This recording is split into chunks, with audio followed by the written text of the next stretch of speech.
a un estudio más de la palabra de Dios. En esta ocasión vamos a continuar con nuestra serie de pasos básicos de la vida cristiana. El tema a desarrollar el día de hoy van a ser unas ordenanzas de lo que nos dice la Biblia para hacer como pasos básicos de nuestra vida cristiana. Así que vamos a poner este tiempo en manos de Dios para que nos ayude a poder comprender y ver qué nos quiere decir en este día. Bendito Dios y Padre de nuestro Señor Jesucristo, te damos tantas gracias por permitirnos estar un día más aquí en esta tierra, en esta creación que tú has hecho para nosotros. Te damos tantas gracias por estar aquí en este estudio. Te pedimos, Señor bendito, que apartes de nosotros toda distracción, todo cansancio, enfermedad, malestar, que se pueda interponer entre tu palabra y nosotros, para que estemos atentos a tu palabra. Ayúdanos a comprender y danos el entendimiento para ver qué nos quieres decir en esta ocasión. Ponemos nuestro tiempo en tus manos, todo conforme a la preciosa voluntad tuya, y en nombre de tu Hijo amado Jesús. Amén. Amén y amén.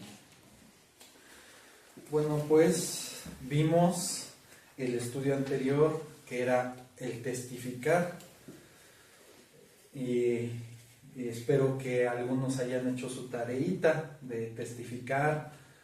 Testificar realmente no es como tal de en este caso que vamos iniciando nuestros primeros pasos básicos, no es agarrar, ir a algún lugar, a dar de bibliazos, a empezar a compartir y decir lo que Dios dice.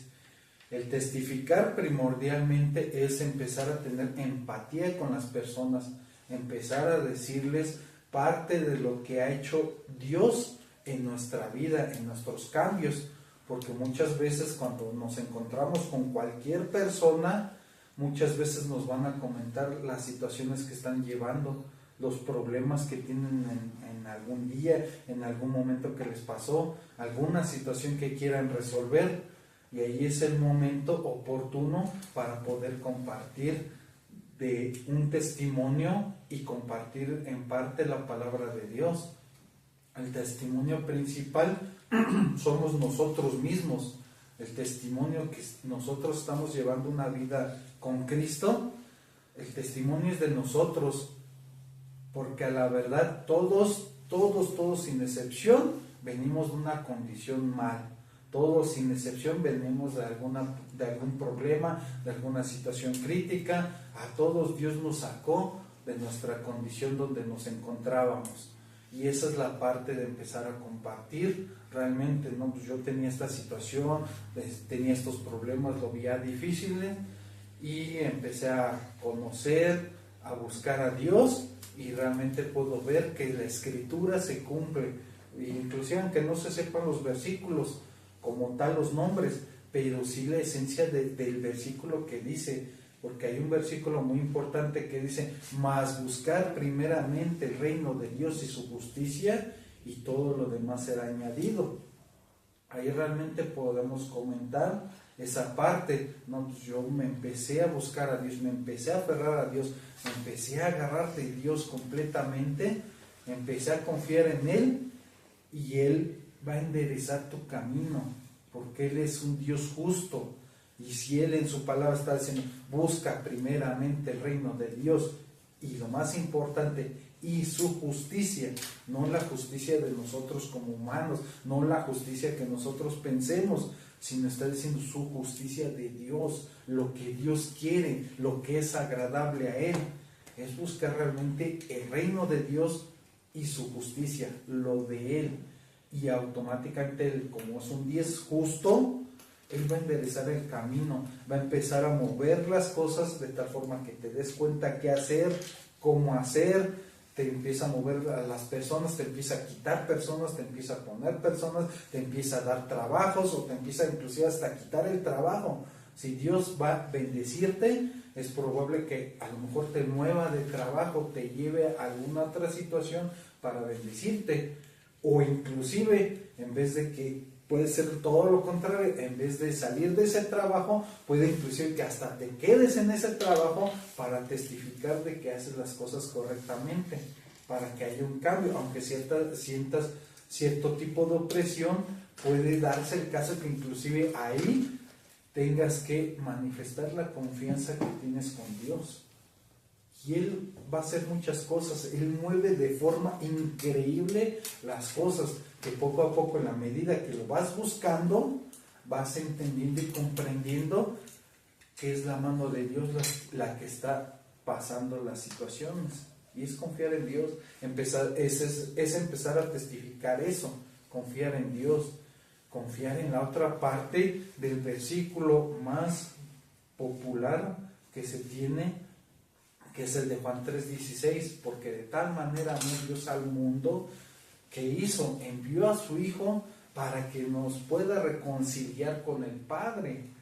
¿Y qué pasó? Es ir un poquito más allá, los siguientes versículos, que dice lo fundamental técnicamente es dar a entender a las personas, que dice: el que en Él cree no es condenado, pero el que no cree ya ha sido condenado. Es aprenderse ese pedacito y realmente decir, ¿sabes qué? Pues es que es realmente creer en Dios. Y no es que Dios sea malo, es que Dios, ¿por qué me castiga? Dios, ¿por qué no me quiere? Dios, ¿por qué esto? Simplemente porque sacamos de nuestras vidas a Dios, lo dejamos fuera de la ecuación, y no es que Él nos condene, nosotros solitos somos los que nos condenamos. ¿Por qué? Porque al rechazar la instrucción de Dios, al rechazar las bendiciones de Dios, ¿cómo queremos que nuestra vida vaya bien si estamos en la carne o en el mundo? ¿Estamos rechazando a Dios? Obviamente nosotros mismos nos estamos condenando al no creer en Dios y al no creerle. O sea, porque una cosa es creer en Dios y otra es creerle a Dios. Porque podemos creer en Dios y hay muchos dioses y pueden creer cada persona en Dios, en Dios, en Dios, pero aquí lo principal es creerle, creer lo que vino a hacer, la obra que vino a hacer, que fue una obra increíble. Lo que vino a hacer fue a rescatarnos y a reconciliarnos y a pagar con su vida una muerte de cruz, y con su sangre. O sea, realmente no fue cualquier pago, fue un precio muy alto que Él hizo por nosotros, por amor. Y esa es la parte para compartir con las personas. Se puede resumir, número 1, la condición humana, que nosotros hemos salido y hemos estado en condición de pecado, y la paga del pecado es muerte. Hay separación de Dios. Número 2, el amor que Dios hizo de mandar a su Hijo para reconciliarnos con Él. Ese es el número 2. El número 3 prácticamente es que nos hace hechos hijos de Dios. Cuando le creemos, nos adopta como hijos de Dios, nos ama y nos da la vida eterna. Prácticamente, en resumen, puede ser eso. Aunque hay mucha más información para compartir, mucho más que decir, pero en resumen va en eso realmente, compartir y testificar. Eso es lo que vimos en el estudio anterior de lo que es testificar. Este es un breve repaso de lo que vimos en el estudio anterior. Ahora el estudio del día de hoy, que es las ordenanzas. Vamos a tocar 2 puntos de ordenanzas, ya que hay varias cosas aquí en la palabra de Dios, pero en este día vamos a ver 2 ordenanzas que pueden ser temas controversiales dependiendo del punto de vista que se vea. Las 2 ordenanzas es el bautismo y la cena del Señor, la última cena del Señor que hizo. Son 2 temas muy interesantes a ver. Esto es con el fin de ver qué es lo que dice la palabra de Dios, porque a la bien sabemos que en muchas religiones el bautismo se hace de distintas formas. Hay muchas religiones que lo hacen el bautismo desde que son bebés, Hay otras religiones que lo hacen cuando se les da la gana, y otras religiones cuando tienen cierto tipo de edad, y otras religiones hasta que cumplan ciertos requisitos ya se pueden bautizar. Realmente ahí vemos que las religiones ponen sus propias reglas, sus propias instrucciones, pero en esta ocasión vamos a ver qué nos dice la palabra de Dios para poder encontrar y entender cuál es el momento oportuno en el cual nos podemos nosotros bautizar para realizar esa parte de lo que nos dijo nuestro Señor Jesucristo, el bautismo. Vamos a ver muchas partes y tratar de comprender realmente qué nos quiere decir en su palabra con respecto al bautismo. Recordamos que antes de ascender Jesús al cielo, Jesús mandó a sus discípulos a hacer a todas las naciones, a ser discípulos a todas las naciones, y eso lo encontramos en el libro de Mateo. Acompáñenme al libro de Mateo en el capítulo 28, vamos a ver los últimos versículos, que es el 19 y 20. Mateo 28, 19 al 20. Vamos a ver qué nos dice la palabra de Dios, muy importante, que dice: por tanto, está diciendo por tanto, lo consiguiente, dice ir. ¿Y qué quiere decir ir? Es ir a ser, dice, y hacer discípulos a todas las naciones. Ahí realmente está diciendo, por tanto, ir y hacer discípulos a todas las naciones. ¿Y qué dice importante? Dice, bautizándolos en el nombre del Padre, y del Hijo, y del Espíritu Santo, enseñándoles que guarden todas las cosas que os he mandado. Y he aquí, yo estoy con vosotros todos los días. ¿Hasta cuándo? Hasta el fin del mundo. En este pasaje podemos ver algo muy importante que le está diciendo a los discípulos, la gran comisión: ir y hacer. ¿Y hacer qué? ¿Qué les mandó a hacer? Hacer discípulos. ¿Y qué es un discípulo? Es aquella persona que sigue las instrucciones, sigue las enseñanzas, se esfuerza, aprende, le echa ganas, como podremos decirlo, para poder hacer lo que se indica, en este caso, en la palabra de Dios. Dice, hacer discípulos. ¿En dónde? A todas las naciones. Aquí se refiere que en donde quiera que te encuentres, si tienes la oportunidad, compartir, testificar. Y que dice, hacer discípulos a todas las naciones. Aquí es un paso más. Hacer un discípulo es porque vas a estarlo instruyendo, vas a estarle compartiendo la palabra, vas a estar dando seguimiento a su crecimiento. Eso es un discípulo, el que tienes que hacer esa parte para que el discípulo crezca. No es nada más dejarlo a la deriva de que ya le dije y ya ahí como sea que crezca o vaya, pues ya es tratar de seguir teniendo contacto para que haya un crecimiento y pueda convertirse realmente en un discípulo. Ahora vamos a ver lo más importante, ya estamos viendo que es hacerlo, ¿no? Y el ser discípulo a todas las naciones. ¿Y qué dice? Bautizándoles en el nombre del Padre, del Hijo y del Espíritu Santo. Ahí es, ojo con eso, dice bautizándoles y hacer el discípulo. ¿A quién se va a bautizar? Al discípulo. Ahí está diciendo que vayas y hagas discípulos a todas las naciones, bautizándolos. Ahí podemos empezar a ver normalmente como que dices, no, pues es que pues no lo entiendo muy bien, no lo entiendo claramente, ¿no? De que, tengo que ser discípulo y tengo que bautizarlo, ¿no? ¿Qué nos dice la palabra de Dios? Lo más importante, enseñándoles que guarden todas las cosas que os he mandado. Ahí está diciendo algo más, es como otra parte del rompecabezas, enseñándoles que guarden todas las cosas que Él ha mandado. ¿En dónde? En la Escritura de Dios. ¿Qué quiere decir con esto?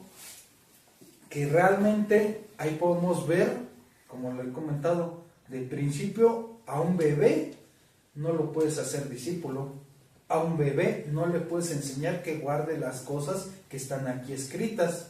Entonces vemos que realmente el bautismo no es para los bebés, no es que sea una regla de una religión o de una parte que se antoje decir, no, es que a los bebés no se bautizan o a los bebés sí se bautizan.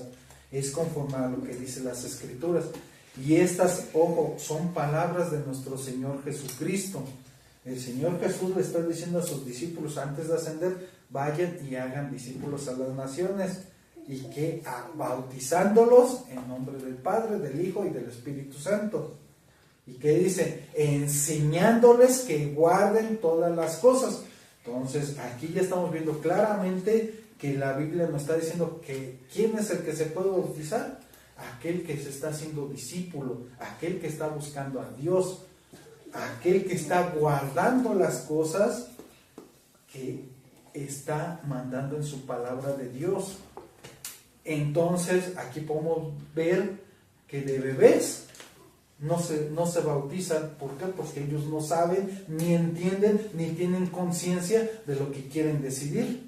Los papás agarran y lo hacen por tradición y los bautizan, pero realmente vemos que la Biblia dice lo contrario. Dice bautizar cuando sepan.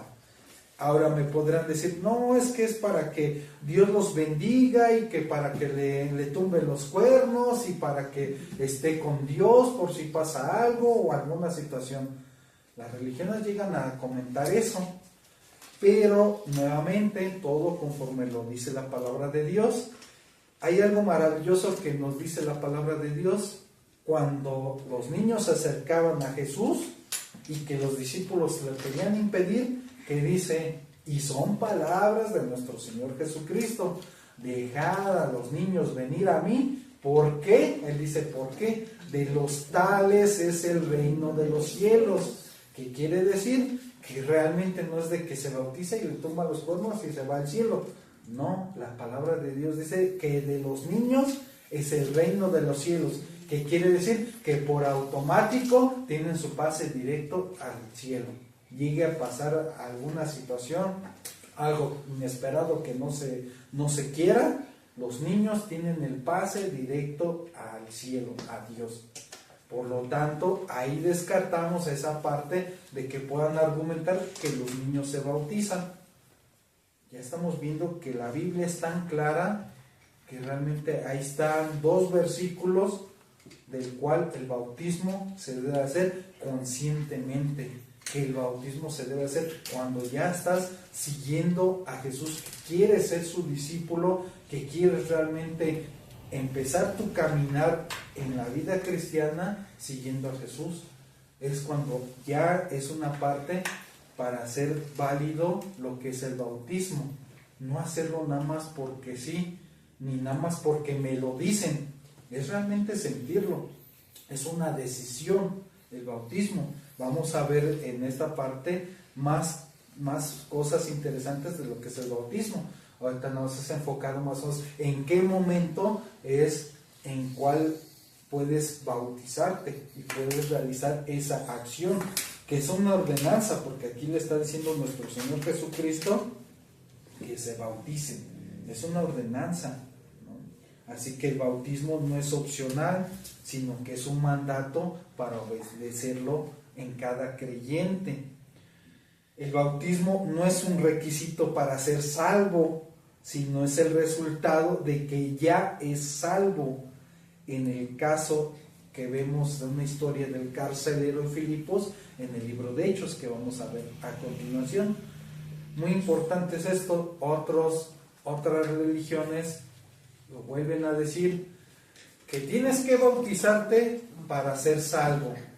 Y si no te bautizas, no puedes entrar en el cielo. ¿Y qué pasa allí? Pues realmente están condicionando a una acción que tienes que bautizarte para ser salvo. Y tienes que bautizarte para ser salvo, es lo que dice la religión. Pero realmente Dios no nos dice que solamente los que son bautizados se van al cielo. Imagínense que estás tratando de seguir tu vida cristiana, estás teniendo bien tu corazón, estás siguiendo a Dios, Dios no lo quiera, llega a acontecer algo, vas a llegar al cielo y te van a decir así como un requisito, ¿te bautizaste? No, pues es que ya no me dio tiempo de bautizar. No, pues no puedes entrar al cielo. Imagínense, o sea, ese es un requisito como que absurdo, que digan que te bautizas, tienes que bautizarte a fuerzas para poder entrar al cielo. Y realmente no, porque realmente no es de que si te bautizas, ¿qué tal? No te da tiempo de bautizarte, llegas al cielo y te dicen, no puedes pasar. A ver, tú te portaste mal y hiciste malas cosas y esto, lo otro, pero si te bautizaste, no, pues pásale al cielo, porque tú sí te bautizaste, tú sí puedes entrar al cielo. O sea, imagínense, son cosas que las religiones llegan a poner. Ya estamos viendo dos cosas que dicen, no, que los bebés que bautícense para que puedan estar con Dios. Ya vimos que no es cierto.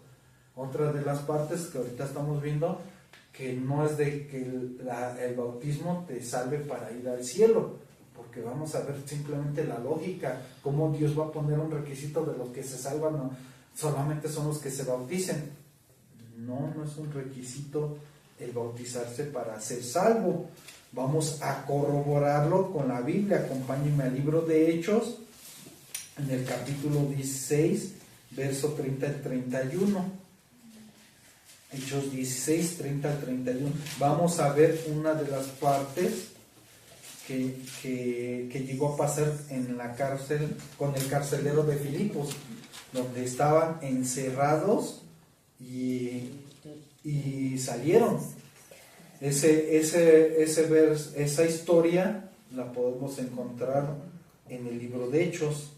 Ahora tienen Hechos 16, capítulo 16, verso 30 al 31. Que dice, y sacándoles, les dijo, señores, ¿qué debo hacer para ser salvo? Aquí el carcelero le está preguntando a ellos, ¿qué debo de hacer para ser salvo? ¿Y qué dice a continuación? Ellos dijeron, y subrayen esa parte, cree en el Señor Jesucristo y serás salvo tú y tu casa. Ahí realmente está pasando una parte muy importante de lo que está diciendo la palabra de Dios. El carcelero los vio y les dijo prácticamente una parte muy importante: cree en el Señor, cree de corazón, cree en espíritu, cree en verdad, porque ahí le está diciendo claramente, ¿qué necesito para ser salvo? Para ser salvo, cree en el Señor Jesucristo. Lo volvemos a ver lo mismo. El que en Él cree no es condenado, pero el que no cree ya ha sido condenado. Y ahora, ¿cómo es que dan testimonio de su nueva fe el carcelero y toda su familia? Vamos más adelantito al verso 33, que dice, y él tomándolos en aquella misma hora de la noche, les lavó las heridas, y enseguida se bautizó él con todos los suyos. Estamos hablando del carcelero. El carcelero les lavó sus heridas en ese momento. Y dice, y enseguida se bautizó él con todos los suyos. Ahí podemos ver podemos ver que la escritura dice, no, pues es que cómo tan rápido y no se hizo discípulo, y cómo fue la parte de que tan rápido ya se bautizó. Esa es otra parte del momento que podemos bautizarnos. ¿Por qué? Porque en ese momento el carcelero realmente creyó y fue genuino. Y en el momento, aquí no nos dan más detalles, pero en el momento de estarle el carcelero lavándole las heridas, estar cuidándolo, tuvieron que haber platicado mucho, y en ese momento testificaron de que realmente sí se arrepintieron. Inclusive hasta la pregunta principal, ¿qué debo de hacer para ser salvo? ¿Y qué le dijo lo principal? Cree en el Señor Jesucristo. Y a ellos creyeron genuinamente y auténticamente y se entregaron al Señor Jesucristo en espíritu y en verdad. ¿Y qué pasa? Dice, y entonces los bautizaron a él y a toda su casa. Realmente porque creyeron genuinamente. ¿Qué quiere decir esto? Que si realmente tú tienes un encuentro con el Señor y crees verdaderamente en el Señor y todo eso, puedes ir a bautizarte. ¿Por qué? Porque ya tienes una convicción que dices, sí es en serio, sí quiero cambiar mi vida, sí quiero hacerlo, y vas a buscar al Señor y vas a hacerlo y vas a buscar una oportunidad para poder bautizarte. ¿Por qué? Porque tú ya sabes y estás convencida y tienes una convicción de que si te quieres bautizar. Realmente es una decisión. Vamos a ver qué más nos indica la palabra de Dios con esta parte. Con el bautismo damos testimonio público de que ya somos salvos.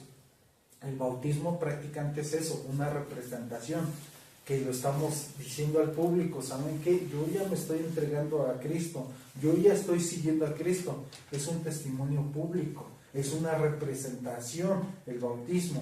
El bautismo no es para salvación, es una representación que le estás diciendo a las personas, a los congregantes, a los que te acompañan, a los que están ahí. Es una decisión personal que quiero seguir a Cristo, que quiero cambiar mi vida, que voy en serio. Prácticamente es como decirle a las personas, voy en serio a seguir a Jesús. Es eso prácticamente es el bautismo, ese es el testimonio que nosotros damos. Vamos a ver en Hechos, un capítulo, vamos a ver al capítulo 2, vámonos más atrás, Hechos capítulo 2, verso 41, vamos a ver qué nos dice, después de haber recibido la palabra, de lo que se comparte en la palabra de Dios. Hechos 2, verso 41, vamos a ver qué nos dice, después de haber recibido la palabra. Dice, así que los que recibieron su palabra fueron bautizados y se añadieron aquel día como 3,000 personas. Aquí es muy importante meditar esta escritura. Dice, así que, algo que ya está diciendo, algo que aconteció. Dice, los que recibieron su palabra. Ahí está diciendo, los que recibieron, ojo con esa palabra, recibieron. No está diciendo, los que escucharon el mensaje, los que escucharon, los que oyeron lo que compartió del Evangelio, no. Ahí está diciendo, los que recibieron su palabra. Por eso es muy importante meditar las escrituras. Esa palabra es palabra clave. Los que recibieron su palabra, que dice, fueron bautizados. Y se añadieron aquel día como 3,000 personas, porque una cosa es escuchar, otra cosa es oír, y en este caso dice recibieron. No está diciendo que solamente escucharon ni solamente oyeron, porque la Biblia es muy clara. Aquí en este momento hubiera dicho, no, y todos los que escucharon el sermón, todos los que escucharon lo que se compartió, fueron bautizados, ¿no? Y sin en cambio aquí tampoco está diciendo que todos. Ahí no está la palabra todos. Ahí está diciendo claramente que fue un grupo de personas que recibieron la palabra. Por eso es importante ir despacito a pasito, leer cada capítulo, leer cada verso y tratar de ver exactamente qué significa cada palabra.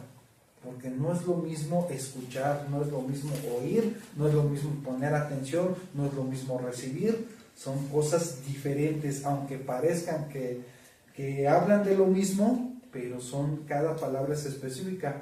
Ahora, en esos tiempos, cada palabra tenía un significado y un término específico. No es como en nuestros tiempos, que podemos decir una palabra y significa 4 o 5 cosas para lo mismo. No, en esos tiempos cada palabra tenía su asignación específica para cada cosa.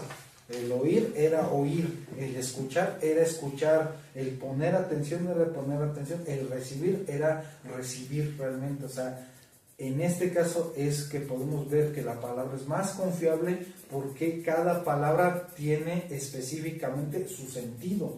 Por eso estamos viendo que la palabra claramente está diciendo, enseña y a los discípulos que guarden y que sean bautizados. Aquí estamos viendo que es otro grupo de personas que le está compartiendo la palabra de Dios y que le recibieron en su corazón lo que se les compartió, y fueron bautizados. Aquí estamos viendo cómo se va armando el rompecabezas en la parte de lo que es el bautismo. No nada más es un rito religioso, sino hay unas instrucciones de lo que es el bautismo. El bautismo fue la manera de identificarse con la iglesia de Jerusalén, participando en sus actividades, tales como la predicación, la comunión, la cena, la oración. Así también nosotros al bautizarnos nos identificamos públicamente con la iglesia. Es una identificación que la hacemos públicamente con la iglesia. Y como le estamos viendo que pues, algunos tienen los conceptos equivocados de lo que es el bautismo, y es importante saber 3 puntos.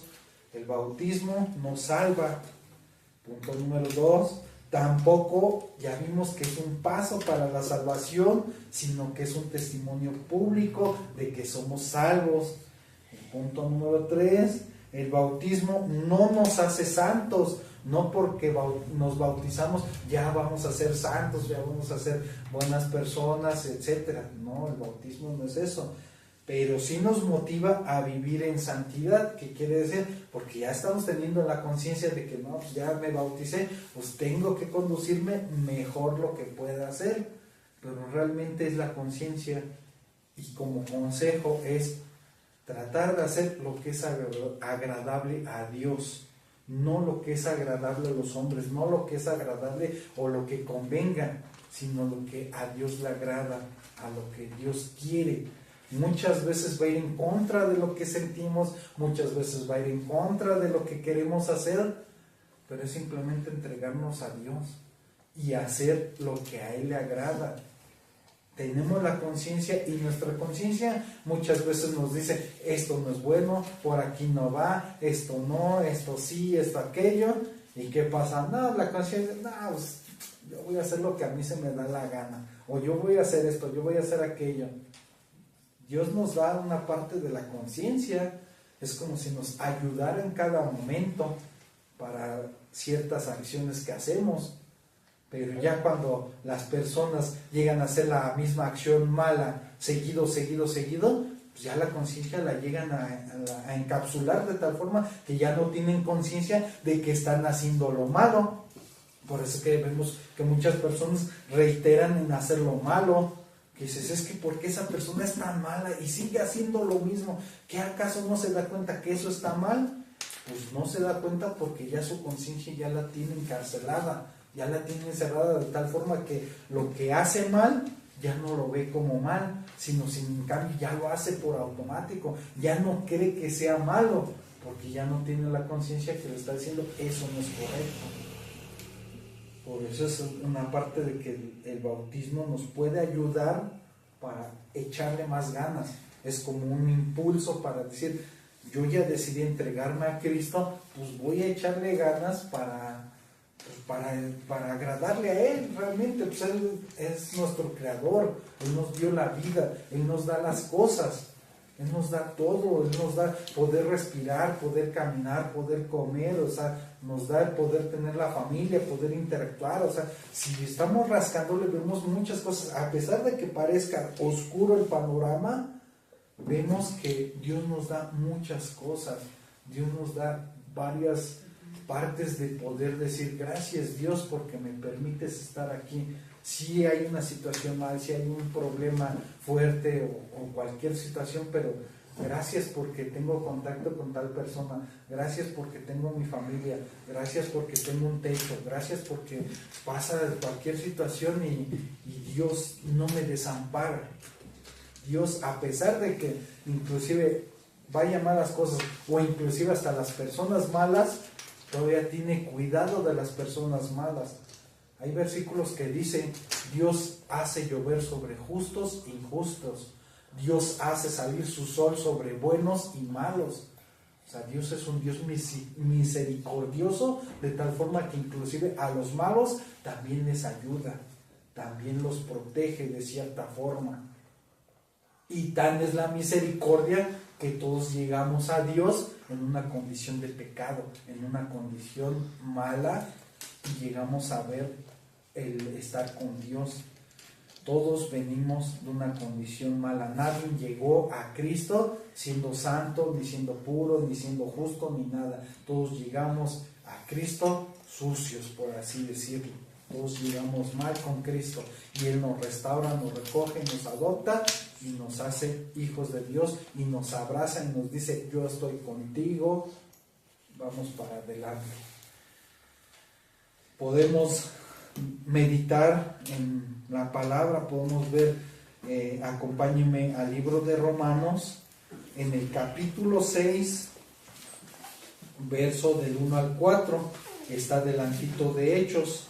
Romanos capítulo 6, verso del 1 al 4. Vamos a ver algo interesante en esta parte. Romanos 6, capítulo 6, verso del 1 al 4, dice: ¿qué pues diremos? ¿Perseveraremos en el pecado para que la gracia abunde? Es una pregunta que le está diciendo: ¿vamos a perseverar en el pecado?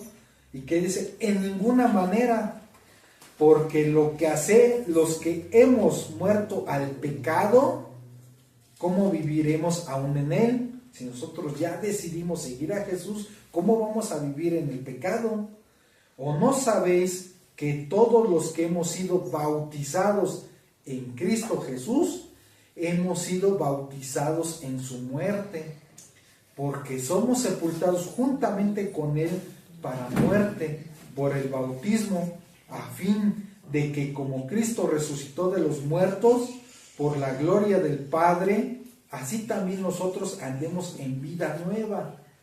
Porque si fuimos plantados juntamente con Él en la semejanza de su muerte, así también lo seremos en la de su resurrección, sabiendo esto, que nuestro viejo hombre fue crucificado juntamente con Él, para que el cuerpo del pecado sea destruido, a fin de que no sirvamos más al pecado. Son muchas palabras aquí en esta ocasión, y podemos ver a primera vista que este pasaje parece hablar del bautismo en agua. Sin embargo, aquí realmente se usa la palabra bautismo para hablar de nuestra identificación con Cristo. Aquí es como podemos hacernos una identificación con Él. Al aceptar a Cristo, nosotros en nuestro corazón nos identificamos con Él en su muerte, porque lo estamos reconociendo, su sepultura y su resurrección. Así que en Cristo somos personas nuevas, porque ya lo aceptamos. El bautismo en agua simboliza la transformación que ocurrió en el momento de nuestra salvación. Bajar al agua simboliza nuestra identificación con Cristo en su muerte y sepultura. El subir del agua simboliza nuestra resurrección a una nueva vida. En pocas palabras, técnicamente es la referencia que Jesús murió y fue enterrado, y sabemos que Él resucitó. Es una representación del bautismo que hacemos simbólicamente, que a la hora de nosotros sumergirnos al agua es como si nos estuviéramos enterrando nuestro cuerpo carnal, y al salir del agua del bautismo es como la resurrección, representando de la resurrección que hizo Jesús a una nueva vida, una nueva transformación, un nuevo caminar. Es una representación prácticamente, y es un simbolismo de tal forma de lo que hace Cristo con nosotros. Llevamos a cabo un estudio donde mencionamos la parte de una oruga. Ese ejemplo me encanta muchísimo, porque la oruga puede simbolizar nuestra vida anterior, nuestra vida carnal, nuestra vida de pecado. ¿Y qué pasa cuando la oruga sufre la transformación dolorosa que sufrió en el capullo? Y dolorosa, ¿por qué? Porque es dejar su vieja naturaleza, dejar sus pecados, dejar su vida atrás. ¿Y qué pasa? Se transforma en una mariposa, tiene una nueva vida y es una nueva creación. No que la mariposa, no que la oruga haya muerto, sino tuvo una transformación. Eso es nacer de nuevo nosotros como cristianos, como hijos de Dios. Es una transformación, y ese es el simbolismo del bautismo. simbolizar de que ya nosotros somos una nueva criatura, porque la mariposa ya vuela, ya ve un panorama, ya ve todo más, ya ve más claramente, ya no solo ve ramas y hojas, ya la mariposa es libre, puede volar, y por eso dice la palabra de Dios, la palabra nos hace libres, y somos como la mariposa. ¿Y qué pasa como la mariposa? Si tuvimos ese cambio genuino, si aceptamos a nuestro Señor Jesucristo en espíritu, en verdad, en nuestro corazón, es un cambio genuino de tal forma que la mariposa ya no va a volver a ser oruga, ya no puede, porque su cambio fue genuino, su transformación fue genuina. Por más que quiera, ya no va a poder ser oruga nuevamente, porque ya hubo un cambio, un nuevo nacimiento. Esa es la parte de aceptar a Cristo, y esta es la parte de una ordenanza y el simbolismo que tenemos para hacer el bautismo. No es un rito religioso, sino es algo como representación para nuestro Señor Jesucristo, porque Él nos los dijo, bautizándonos en el nombre del Padre, del Hijo y del Espíritu Santo. Ahora vamos a pasar al siguiente punto, que es la cena del Señor. Otro punto también controversial que pasó con la cena del Señor. La Santa Cena fue instituida por el Señor Jesucristo la noche que fue entregado, y esto como lo hizo como señal del compromiso del nuevo pacto, y es sagrado y especial, pero no es un sacramento ni algo mágico que pueda hacerse con eso de la cena del Señor. Vamos a ver unos pasajes y lo vamos a ir estudiando poco a poco. Acompáñenme ahora al libro de Corintios, Primera de Corintios, que está más adelante ahí donde nos encontramos, unos libros más adelante. Primera de Corintios, capítulo 11, verso 23 al 26. Vamos a ver qué nos dice esa parte en Primera de Corintios, verso 11, del 23 al 26. ¿Ya lo tienen? Primera de Corintios 11, 23 al 26 dice: porque yo recibí del Señor lo que también os he enseñado, que el Señor Jesús, la noche que fue entregado, tomó pan, y habiendo dado gracias, lo partió y dijo: tomad, comed, esto es mi cuerpo, que por vosotros es partido, y haced esto en memoria de mí. Ojo con eso, en memoria de mí. Asimismo también tomó la copa después de haber cenado, diciendo: esta copa es el nuevo pacto en mi sangre, haced esto todas las veces que la bebieres. Nuevamente que dice: en memoria de mí. Así pues, todas las veces que comieres este pan y bebieres esta copa, la muerte del Señor anunciáis hasta que Él venga. Aquí estamos viendo este pasaje muy interesante, que hay dos cosas que dice, que anuncian al último que acabamos de ver. ¿Qué es lo que se anuncia cuando se hace la cena del Señor? Se anuncia la muerte del Señor, lo que pasó en la cruz del Señor. ¿Y hasta cuándo se va a hacer esto? ¿Hasta cuándo se va a seguir anunciando la muerte de nuestro Señor Jesucristo? Dice claramente: hasta que Él venga, porque Él va a venir nuevamente a gobernar aquí, va a venir también por sus hijos, por sus elegidos, por los que estamos sellados con el Espíritu Santo. Nos va a sacar de este mundo para poder hacer un juicio a este mundo. Voy a hacer un paréntesis.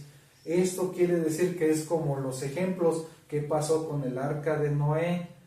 Primero sacó a Noé y a su familia, y después vino el juicio, el diluvio.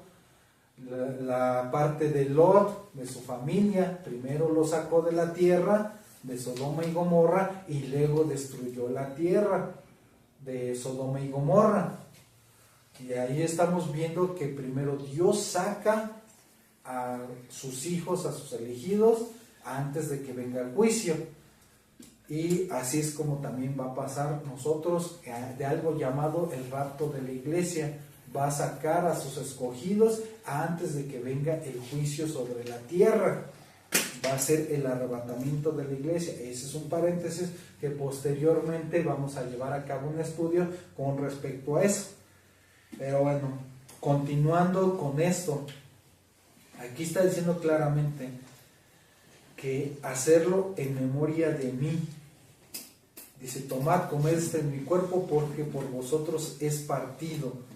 Ahí está haciendo la referencia en la cena del Señor, que el pan representaba su cuerpo de Jesús. Le estaba anunciando que su cuerpo iba a ser molido, porque nosotros cuando comemos un pan, lo molemos con nuestros dientes para poderlo pasar, para poderlo digerir. Lo molemos, y así es una representación de que nuestro Señor Jesucristo iba a padecer en la cruz. Él mismo por eso hizo esta cena y dice, hacer esto en memoria de mí. Y dice, la copa, que es el nuevo pacto. Ahí está hablando de un nuevo pacto, algo que nuestro Señor Jesucristo está haciendo con todos nosotros. Y ese nuevo pacto que dice, en mi sangre, y es la sangre que derramó por todos nosotros, para el perdón de pecados, para quitar completamente los pecados, porque no es de que se cubra lo temporal. La sangre de nuestro Señor Jesucristo es suficiente. La obra que Él hizo en la cruz es suficiente. Él dijo sus últimas palabras, consumado es, ya no hay más que hacer. Ya no hay tal cosa de hacer más ritos, de que no, tengo que hacer esto, tengo que hacer tal procesión, tengo que irme de rodillas, tengo que flagelarme para hacer agradable a Dios, como si la obra o la sangre de Jesús no fuera suficiente. Lo que Él hizo en la cruz bastó y es suficiente, porque es la sangre de Dios, del Hijo de Dios. Es más que suficiente. Nosotros no tenemos que hacer una obra adicional para poder decir, ay Dios, hago esto para sacrificarme yo mismo para ti. ¿Qué nos dice Dios en su palabra? ¿Qué es lo que Él quiere? Misericordia y no sacrificio. El conocimiento de Dios antes que holocaustos. A Dios le agrada que lo conozcan, que le agrada en que hagan su voluntad. A Él no le agrada de que te vayas de rodillas 2-3 kilómetros. ¿Para qué quiere eso Él? Él ya hizo el sacrificio, Él ya pagó por tus pecados, por los pasados, presentes y futuros. Él ya pagó por todo. Podemos decir, ay, los pecados del pasado, Cristo murió hace cerca de 2000 años. ¿Cómo vas a decir que tus pecados del pasado, si lo que murió ya es para todos? Porque al final de cuentas, de lo que pasó en ese evento, te está pagando tus pecados de su futuro, de Él. Así que Él está en todo tiempo. Dios está en el pasado, presente y futuro. Así que te perdona en todo momento. No es de que tú cometiste un pecado y tengo que irme de rodillas, tengo que flagelarme para mi penitencia, para poder decir, perdóname Dios. No es así. Lo que Él hizo es suficiente. Aquí muchas veces, por eso es lo controversial, porque muchas veces este pasaje nos enseña que el significado de la cena del Señor es un recordatorio de la obra que hizo Cristo, de su sacrificio en la cruz por nosotros, y de que Él va a venir pronto. Aquí es un recordatorio, y muchos lo hacen como algo mágico. Podemos ver que agarran y hacen el sacramento de la hostia y de la copa, y que te lo tienes que comer para comulgar y para que tus pecados sean perdonados. ¿Y qué pasa? Hacen la representación de que hablan en latín y lo hacen, de que aparentemente ponen la hostia y de que Jesús se convierte la hostia en el cuerpo de Cristo y que te lo tienes que comer para que seas perdonado de los pecados. Y vemos que realmente la Biblia dice todo lo contrario. No está diciendo que Cristo va a tener que estar viniendo mágicamente cada rato y que la hostia se convierta en su cuerpo, porque así lo dicen, que la hostia se convierta en el cuerpo y que te lo comes para que puedas ser perdonado. Como si cada rato, como si el perdón de Dios tuviera vigencia. Ya te comiste la hostia y ya vuelves a pecar en la semana o 15 días y vuelves a comer la hostia. ¿Por qué? Porque ya caducó, ya venció. O sea, ni siquiera tiene lógica, porque si llegan a hacer, en todo caso que sea válido, hacen la representación de que, si la hostia se convierte en el cuerpo de Cristo, pues realmente a la hora de que te comes la hostia debería ser suficiente para todo el tiempo, no tener una caducidad para que no, pues cada 15 días o cada mes tienes que comulgar. O sea, vemos la parte que es ilógica. Si nos ponemos a reflexionar y reaccionar en esa parte, ¿cómo vamos a creer que Jesús en cada misa va a estar viniendo para transformar la galletita y todo eso, y la copa, para que esté derrame y derrame su sangre en la copa, para estarla bebiendo y bebiendo y bebiendo? Realmente no es algo mágico, no es algo así. O sea, Él ya hizo la obra, Él ya la consumió, ya la concluyó, Él ya pagó, ya derramó, y Él, dice la Escritura, está sentado a la diestra del trono de Dios. Él ya hizo la obra, ya no se tiene que hacer. Por eso aquí está diciendo claramente, y podemos buscar en todos los diccionarios qué significa en memoria, y hacerlo en memoria. Y aquí dicen conmemoración, es hacerlo como recordatorio, participar de la cena del Señor como una representación de lo que pasó, y meditarlo, ¿no? Pues es que si comemos el pan y lo machacamos, híjole, si nuestro Señor Jesucristo fue molido por todo lo que nosotros teníamos que pagar, Él absorbió, y un castigo fuerte. Los romanos eran sanguinarios, sus látigos no eran un látigo común, su látigo tenía puntas, tenía huesos, tenía bolas de metal para hacer un gran daño. O sea, no fue cualquier cosa lo que vivió nuestro Señor Jesucristo. La corona de espinas, así que la ponen chiquita, no, eran unas espinas gigantes, unas espinas grandotas. Decía la Escritura que lo golpeaban en la cabeza y las espinas se enterraban más. Lo estaban maltratando los romanos en ese momento, más los soldados que estaban a cargo de eso eran totalmente sanguinarios, se burlaban de él, lo golpeaban, le vendaban los ojos, se mofaban de él. O sea, no fue cualquier cosa lo que pasó nuestro Señor Jesucristo, como para que podamos creer que en las misas se puede hacer el complemento de lo que hizo nuestro Señor Jesucristo. Y no, vemos la historia, no sé si han visto la película de la Pasión de Cristo, que es una parte de representación, pero realmente esa inclusive hasta se puede quedar corta con lo que vivió nuestro Señor Jesucristo. Porque vemos toda la historia de que Él desde antes, prácticamente más de 24 horas ya estaba haciendo eso, no durmió toda la noche, siguió sufriendo castigo, lo fueron llevando para allí y para acá, hasta que fue la muerte de cruz. O sea, tuvo un momento impresionante, de tal forma que ni siquiera bebió agua en todo ese trayecto. O sea, es algo tan increíble de lo que pasó en nuestro Señor Jesucristo, que no podemos ver que, yéndonos de rodillas, haciendo nuestra procesión, vamos a hacer agradable a Él.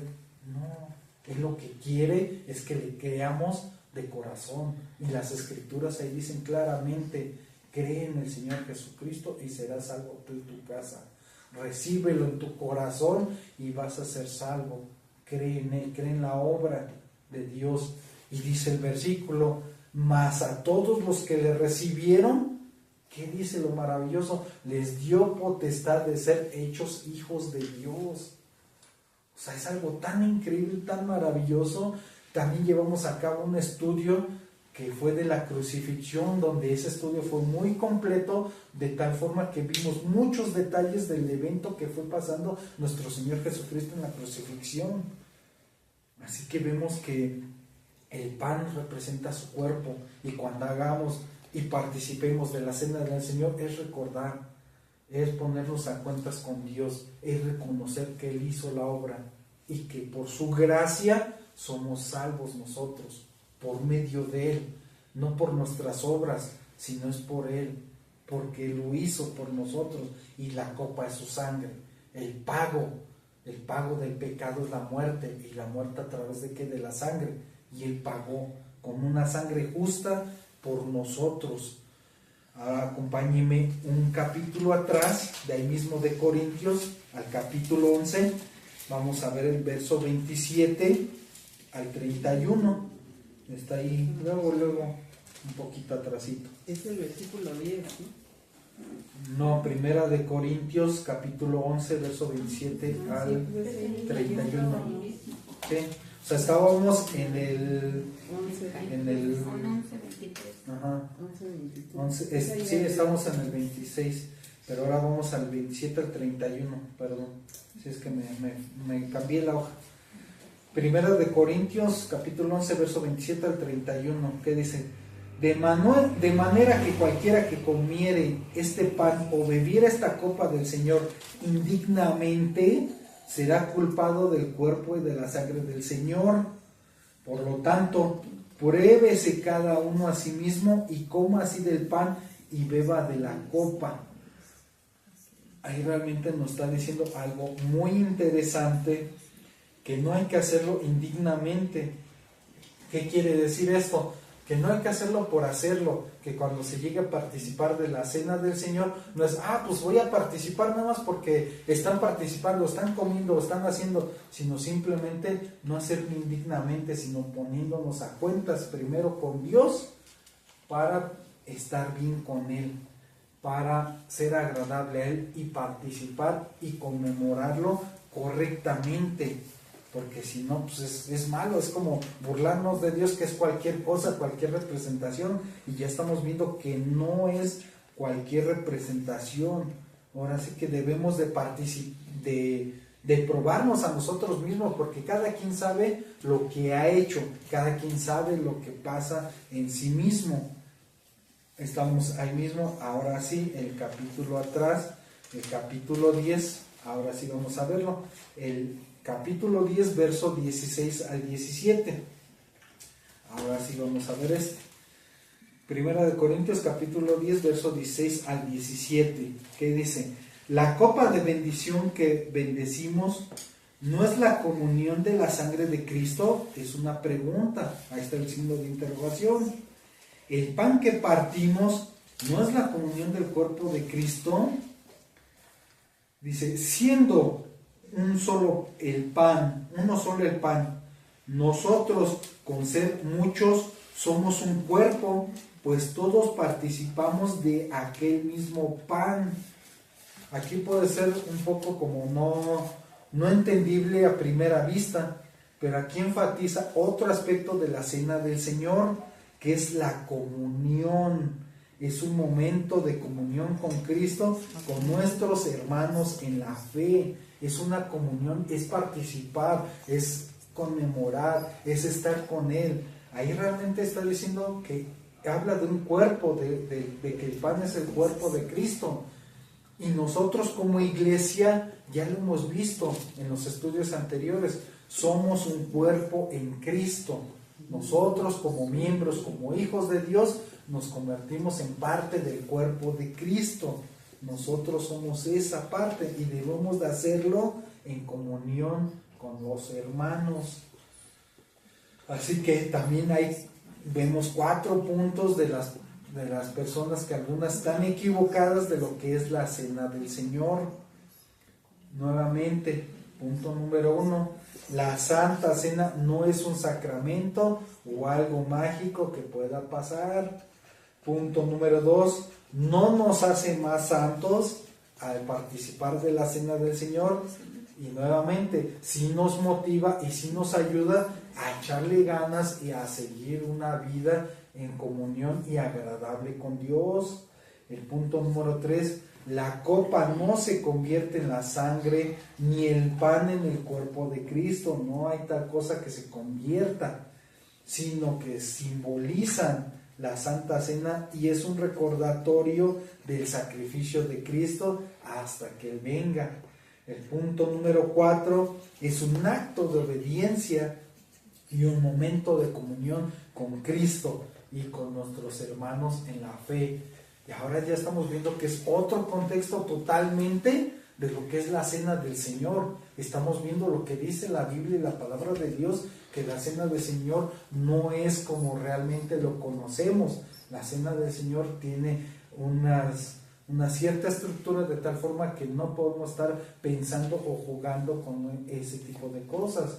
Así que realmente vemos que la Escritura es muy clara y realmente vemos cómo las personas han sido engañadas de tal forma que dicen, no, pues que come la hostia, que el perdón, y comúlgate, y hazlo, y confiésate, y muchas cosas realmente, que lo sacan de contexto de lo que dice la Biblia, porque aquí dice claramente que si hagas la cena del Señor, que participes de la cena del Señor, pero en otro contexto totalmente diferente a la religiosidad que se llega a hacer.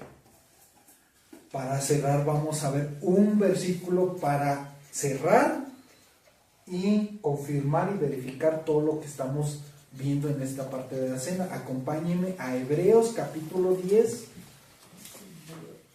verso 10 y 12. Hebreos capítulo 10, verso 10 y 12. Vamos a ver algo muy importante que nos dice la palabra de Dios, de cuántas veces ofreció Cristo su cuerpo en sacrificio por los pecados. ¿Cuántas veces? Así como lo hacen en representación de las iglesias, ¿cuántas veces podemos ver que lo hace? Porque la iglesia es esa que baja y lo transforma y se convierte. Hebreos capítulo 10, verso 10 al 12, que dice: en esa voluntad somos santificados mediante la ofrenda del cuerpo de Cristo. Subrayen esto que es muy importante: hecha una vez para siempre. ¿Cuántas veces? Una sola vez, nada más, para siempre. Y ciertamente todo sacerdote está día tras día ministrando y ofreciendo muchas veces los mismos sacrificios que nunca pueden quitar los pecados.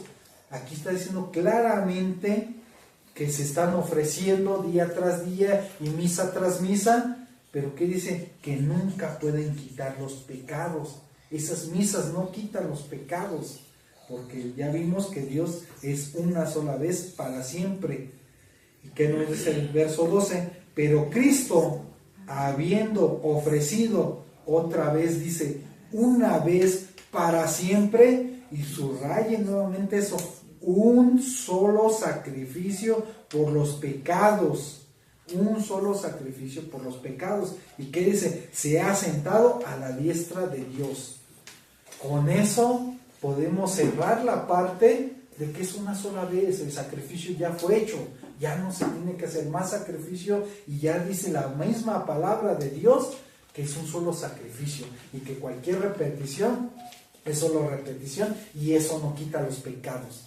Los que quitan los pecados es el sacrificio que hizo nuestro Señor Jesucristo, el que nosotros nos arrepintamos en espíritu y en verdad, y que lo recibamos de corazón, en espíritu y en verdad al Señor, que creamos realmente en Él.